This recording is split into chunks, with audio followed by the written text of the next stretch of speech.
We're back, and this is Mike and Suzie. Hello. And this next part I'm going to be talking about is called Terror Drive, and it's actually in page 153 of my book. Well, I was leaving after the Triangle Craft and being late. I've never been late to work before in my life. That was my first time, believe it or not. And it is now, well, a little ways off, and I'm now leaving, like I said, a half hour earlier. So to be at work at 6 a.m., I am now leaving at 4:30. And my wife started wondering why I was leaving so early, right? I did, absolutely. I mean, I figured, if it were me, I would want to get more sleep. But I couldn't tell you about what was going on because you weren't receptive to it. Well, that's very true. Not only was I not receptive to it, I mean, I couldn't figure out what was going on because most people would think that, he was catting around or something, but at like 4:30 in the morning. Yeah, that's a little odd. It was, yeah, so I dismissed that thought because it was ridiculous. Yeah, that's a little odd, isn't it? I mean, somebody having an affair at 4:30 a.m., I mean, seriously. I mean, I would have loved to have been able to tell her, well, this is happening. My God, I saw this Triangle Craft and this and that.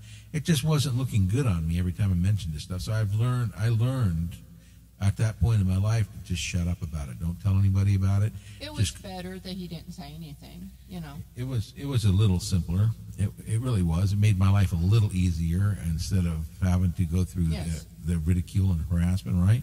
Absolutely, yes. And so I'm leaving at 4:30. Get in my car, do my usual routine, bring my coffee down, get in my car. I pop a tape in, and I remember I was playing the band Toto at the time. Actually, I really liked Toto. And I was on my way to work again, and I hop on the road, ride the country roads out of there. I get out of the country roads and hit the 101 South at Denman Flat and Petaluma, and I start heading north up the freeway. I pass through Katati, Roanoke Park, which was kind of a postage stamp at the time, go through South Santa Rosa, then North Santa Rosa, and as I start exiting North Santa Rosa, I'm hitting Windsor, and at that time, in that day, there wasn't much there. There was no businesses, no nothing. It was all farming community, and that was it.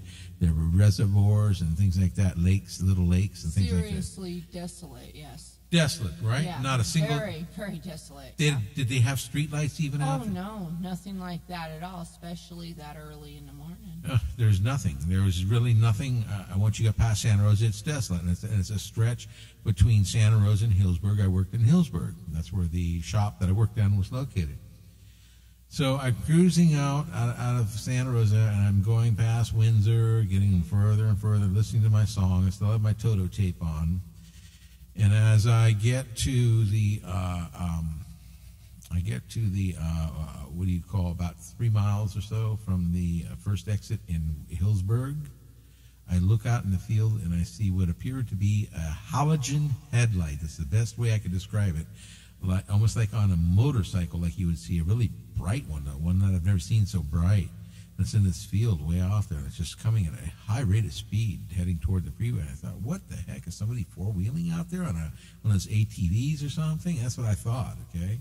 And it just goes, comes flying out of that field, and then pulls in behind me on the 101 freeway as I'm coming north. And like I said, I was about 3 miles to my exit when it comes in behind me, and it just soars right up behind me in my car, right on my butt, tailgating me. And I just start stepping on it. I start to get off my behind. And this thing just stays right on me, gaining even closer and closer. I'm going, oh my God, leave me alone. And I start screaming out the window. I literally rolled down my window and said, hey, get off my, I'm not going to say it, I don't want to cuss, but I said, get off my effing now, okay? And it didn't, whoever it was didn't listen.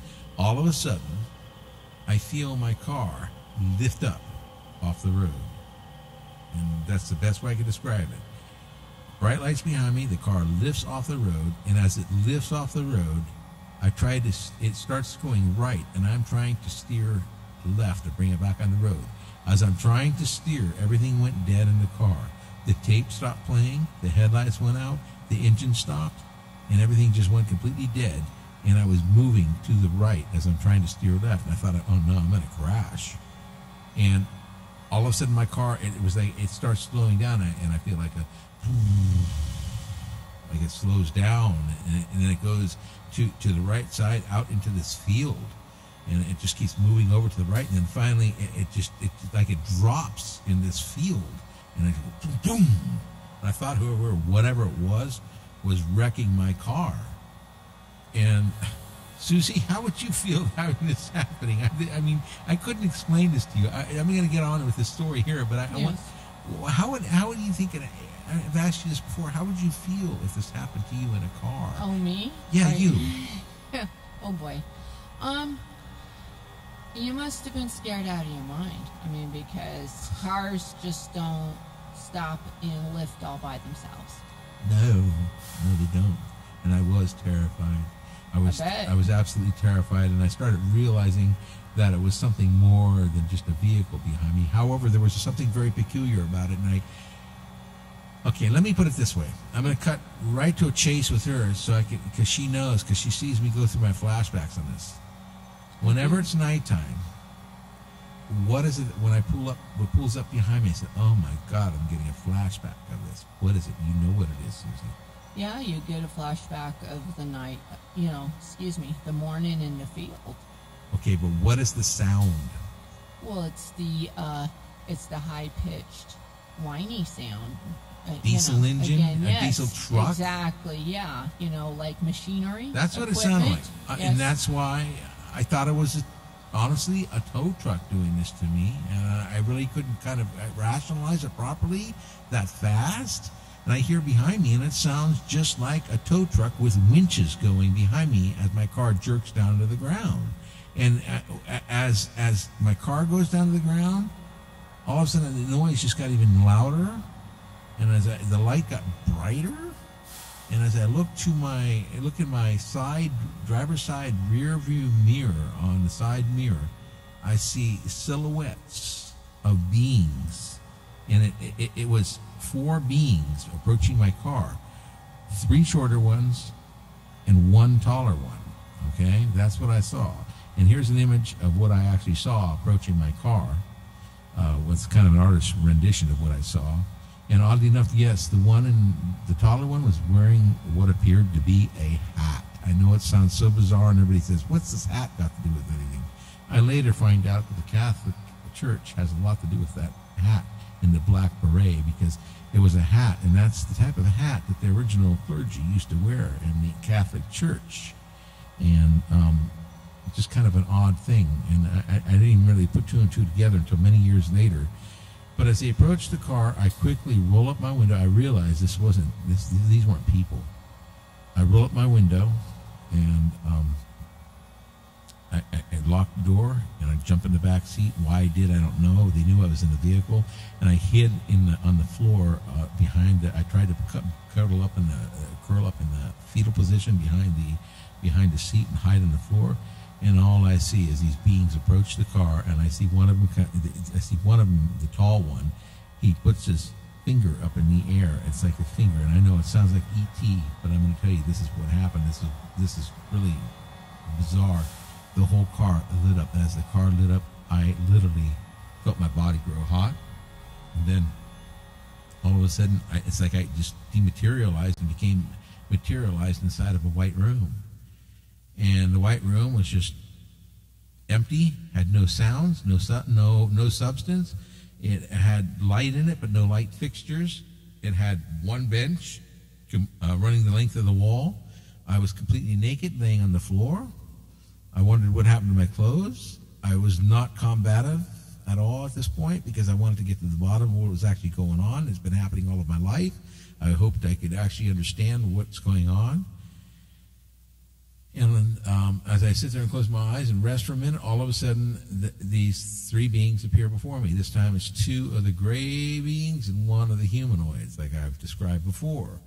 And the gray beings once again have skin looks like dolphin skin, almost that wet look, really glistening, really odd looking, shiny. Their skin is like that of a dolphin, and the taller white looking being, really almost humanoid, but whiter, almost whiter than us. The same type of thing, just odd. They were all naked. Okay, and I remember sitting there and asking, why am I here? And I wasn't talking. I just thought this to myself. Why am I here? And they responded. They told me that I was here because they had many things they needed to tell me about my ancestry. They needed to tell me about this has been going on for a very long time, that they've been taking beings from our planet for a very long time, and that I am part of a genetic engineering project, and our family has been part of a genetic engineering project since we began. And they tell me that I came from kings and queens at the time. My grandmother told me the same thing. I know it sounds delusional, but this is the facts. And later on, I find my family tree. And what does the family tree say, Suzie? You tell me. You're better at that than me. Page 5 of the family tree. Doing the research for Michael's family tree was just really phenomenal. I looked up through a letter that he got from one of his, I believe he's one of your uncles or cousins. Okay, grand cousin or something. And so through his notes, I looked up 1880s Europe. Let's back up there. The letter reads to the extent that my grandmother Anna of Austria was employed by the royal family and became incentiae, courtesy of the family scion, which is an offshoot of the king, which would be the prince at the time. And then she was sent to Hayes, Kansas, to marry somebody else. I don't want to mention names, but that's where I come from. I'm a product of that. My grandma even told me this story, and I'm starting to get to the roots of this. Okay, now go elaborate a little further, Suzie, because this is where you really came in about the years and things that are happening, because the family tree said that she was shipped out in 1881, and then we did the research to find out that in 1881, Crown Prince Rudolph did what now? Well, he married someone else. He didn't marry the maid that he got pregnant. He married Princess Stephanie of Belgium.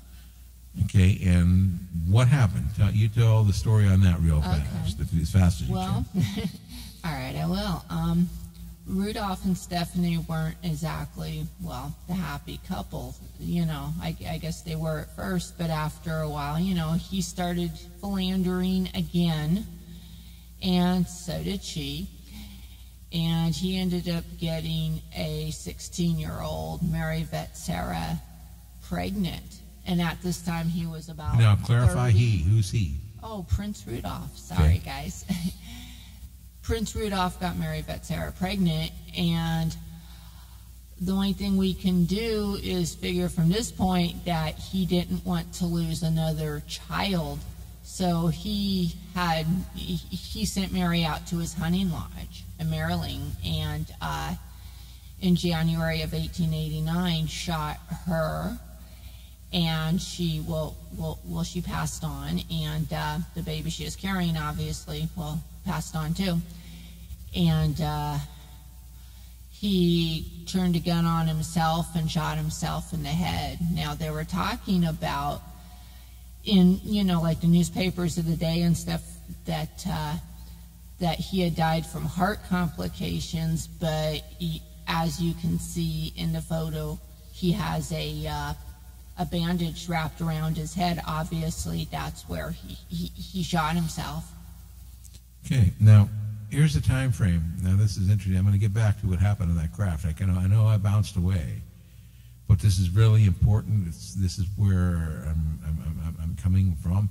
1881 is when 1881 Anna gets pregnant. My grandma. Yes, Anna gets pregnant and Rudolph gets married.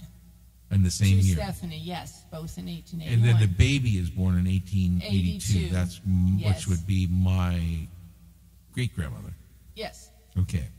That's the product. I would say because she is your grandma's mom. So that baby is the product. Yeah, she's my grandma's mom, and I want you to know, that is my grandmother that I lived with out on that farm, and that is my grandmother's mom. And what's really bizarre about this is my grandmother is her sister, who Cirilla, and her name is Cirilla. She's passed on, so I said I'll mention names that passed on. Cirilla is the one who had experiences like I had, and when she spoke out, received the electric shock treatment. So this has been running along in our family for quite some time, these experiences, and it's going back. It's dating back to that whole Holy Roman Empire thing. And like I've already stated, at one point, it was poised to take over the Catholic Church. So it's very pivoting. And there's something really heavy hitters, yeah. Really heavy hitter here, okay? Of course, yes. These are very big people. I mean, the Roman Empire goes back all the way to Julius Caesar and then some, okay? We're talking every one of them. When you look at the images of my family resemblance to these people, just one person after the other in my family, we all look alike. My mom looks like Franz Joseph. My brother looks like Franz Ferdinand. I look like Rudolph, and I look like Maximilian of Mexico. They really do. Maximilian is Franz Joseph's brother.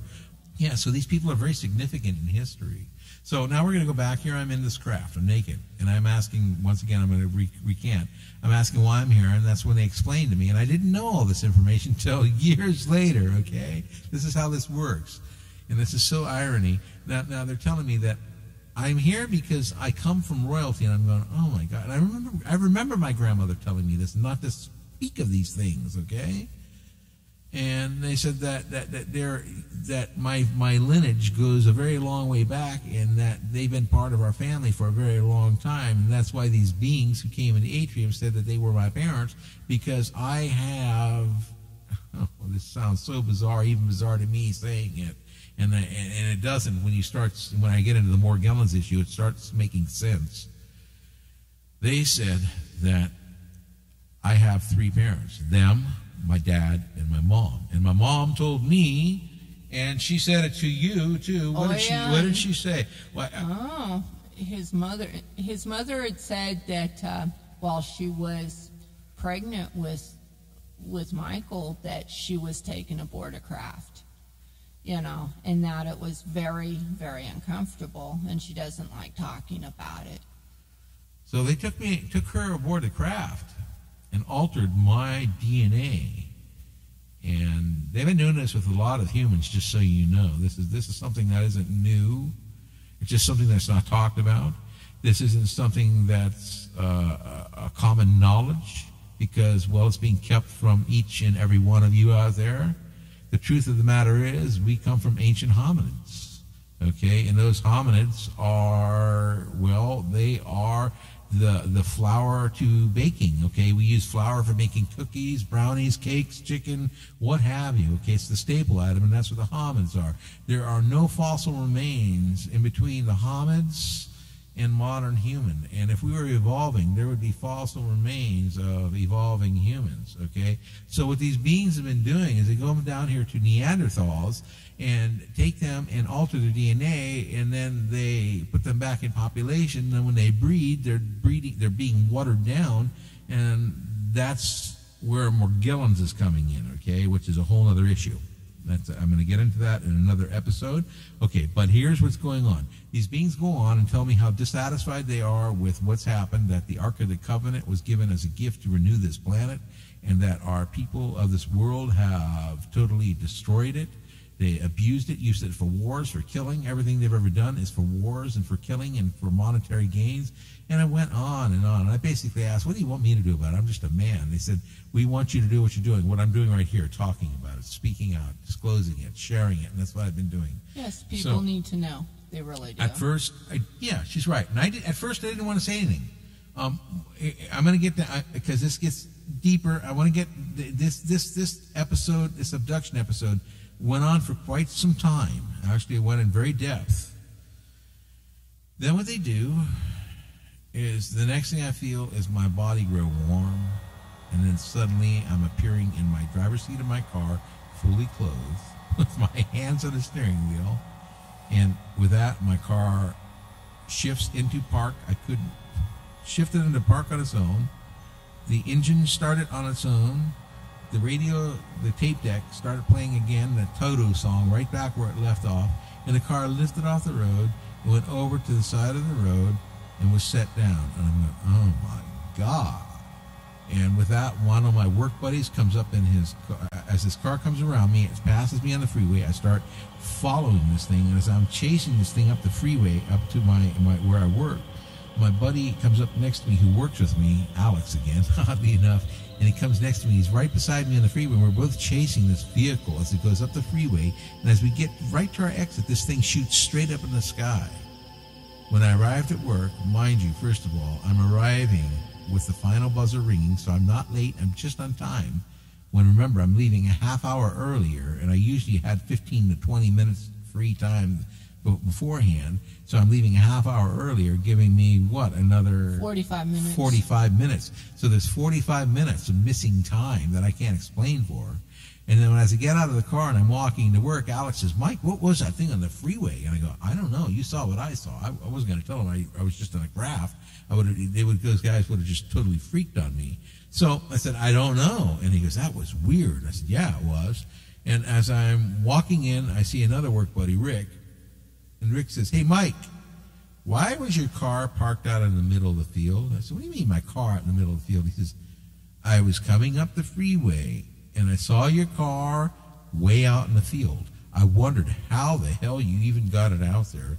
He said, so I stopped. I wanted to see if you're all right. I walked out there. Your windows were rolled up. Your keys were in the ignition, and you weren't there. Where were you? I said, I was walking for help. He says, why would your keys be in the ignition? Why would you have left your keys if you were doing that? How did your car get out there? And why didn't I see you walking south or north on the freeway, and there's nothing around for you to even get some help? He says, how did you get your car out of the field? I said, oh, some tow truck driver ran me off the road, and he helped me get my car back out, so I let it all go. He goes, oh, come on. He says, that's got to be the biggest BS story I've ever heard in my life, Mike. He says, what's the real truth? I said, that is the truth. And all day long, all of these people were coming up to me at work asking what was going on, what was up. And I've been in such a odd spot all of my life. I've never been able to be honest with anybody. This is the first time I've ever really come out with any of this stuff that's actually happened. And I want to let you know that even when I got back home, I did not even speak of this incident to my wife. I refused to. I tried to ignore it. I tried to let it all go. Which was probably better, at the time. You would not. How would you have handled that if I tried to open up with you then about it? Oh heavens, well, I probably would not have handled it very well. No, you wouldn't have. You've already told me back then you didn't want to talk about it. You were very close. That's true. Yes. Something happens that changes your whole mind about it all, and that'll be next. We're going to take a little break here. You can find all of these stories and more in Michael Davis's book, Falling Sky. To order Falling Sky, simply Google Michael Davis Falling Sky and click the Amazon Kindle link. You can also visit Amazon and search Michael Davis Falling Sky.